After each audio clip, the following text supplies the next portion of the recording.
ನಿಖಿಲ್ ಕೇಳ್ತಾ ಇರೋದು ದೇವದತ್ ಪಡಿಕಲ್ಗೆ ನೀವು ಯಾಕೆ ಆಲ್ ಔಟ್ ಹೋದ್ರಿ ಅಂತ ಕೇಳ್ತಾರೆ.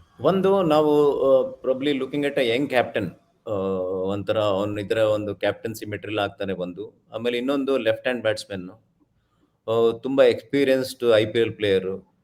ಹೈ ಪ್ರೆಷರ್ ಗೇಮ್ಸ್ ಅಲ್ಲಿ ನಿಮಗೆ ಮತ್ಲಬ್ ಆಡಿರೋರು ಬೇಕಾಗ್ತಾರೆ ನಿಮಗೆ, ಪ್ರೆಸರ್ಜೇಷನ್. ಅಂಡ್ ದೇವದತ್ ಬ್ರಿಂಗ್ಸ್ ಎಲ್ಲಾ ಕ್ವಾಲಿಟೀಸ್ ಬರ್ತಾನೆ. ಆಮೇಲೆ ಟೀಮ್ದು ಒಂದು ಫ್ರಾಂಚೈಸಿಗೆ ಒಂದು ಲುಕ್ ಕೊಡ್ತಾನೆ. ಅದು ಬೇಕು, ಒಬ್ಬ ಬ್ರ್ಯಾಂಡ್ ಅಂಬಾಸಿಡರ್ ಒಂದು ಟೀಮ್ಗೆ. ದೇವದತ್ ಪಡಿಕಲ್ ಆ ಕೆಲಸ ಮಾಡ್ಬೋದು ಅಂತ ಕೇಳ್ತಾ ಇದ್ದಾರೆ. ಈಗ ದೇವದತ್ ಪಡಿಕಲ್ಗೆ ಕ್ಯಾಪ್ಟನ್ಸಿ ಕೊಡ್ತೀರಾ, ಅಥವಾ ಎಕ್ಸ್ಪೀರಿಯನ್ಸ್ ಆಗಿರೋ ಅಂತ ಕಾರ್ಯಪ್ಪಗೆ ಕೊಡ್ತೀರಾ, ಅಥವಾ ಬೇರೆಯವ್ರು ನೋಡ್ತೀರಾ ಅಂತ ಕೇಳ್ತಾರೆ ಸುಜಯ್ ನಟರಾಜ್.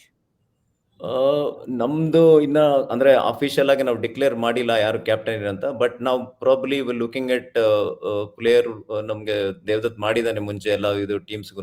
ನಾನ್ ಅಂಡರ್-19, 16, ಆಮೇಲೆ ಕರ್ನಾಟಕದಲ್ಲಿ ಆಸ್ ಅ ವೈಸ್ ಕ್ಯಾಪ್ಟನ್ ಆಗಿದ್ದಾನೆ ಅವನು. ಸ್ವಲ್ಪ ಗೊತ್ತು ಅವನಿಗೆ ಐಡಿಯಾಸ್ ಇದೆ ಮಾಡ್ಬೋದು ಅಂತ. And Kariyappa senior player yes, but ಕರಿಯಪ್ಪದ 4 ಓವರ್ ನಮಗೆ ತುಂಬಾ important. So Kariyappa has to concentrate on his bowling. So ಯಾವಾಗಲೂ batsman captains, especially T20 batsman captain ಆದ್ರೆ ಬಹಳ ಈಸಿ ಆಗುತ್ತೆ.